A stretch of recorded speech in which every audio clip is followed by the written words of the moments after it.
తెలంగాణలో రాజుల పాలన నడుస్తుందని ఎంపీ స్వయం బాబురావు అన్నారు.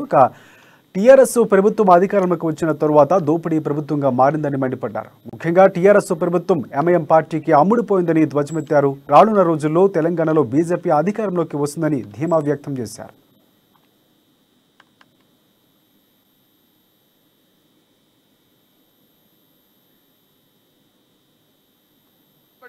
హిందూ సోదరులందరూ కూడా ఆదిలాబాద్ జిల్లాను కాశ్మీర్ తయారు చేస్తా అన్నాడు.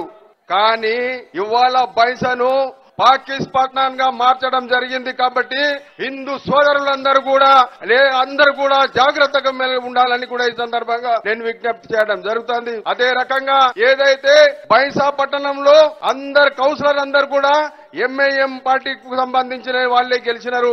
నిర్మల్ టిఆర్ఎస్ వాళ్ళు గెలుస్తారు, ఆదిలాబాద్ లో టిఆర్ఎస్ వాళ్ళు గెలుస్తారు, అదే విధంగా వేరే మున్సిపాల్లో టిఆర్ఎస్ వాళ్ళు గెలుస్తారు. కానీ బైసాకు వచ్చేసరికి మొత్తం ఎంఐఎం వాళ్లకు ఈ టిఆర్ఎస్ పార్టీ అమ్ముడు పోయింది. టిఆర్ఎస్ పార్టీకి భయపడుతుంది. కాబట్టి ఇవాళ అనేక మంది ప్రజలకు ఇబ్బంది పెట్టడానికి ఈ టిఆర్ఎస్ పార్టీ ఈ విధంగా చేస్తుంది. కాబట్టి ఖచ్చితంగా రాబోయే రోజులలో అధికారంలో రాసే పార్టీ ఏదన్నా ఉన్నది అంటే అది భారతీయ జనతా పార్టీ. కాబట్టి ఖచ్చితంగా అందరు కూడా రాబోయే రోజులలో భారతీయ జనతా పార్టీకే ఓటు వేయాలని మరొకసారి అందరికి కూడా నా హృదయపూర్వక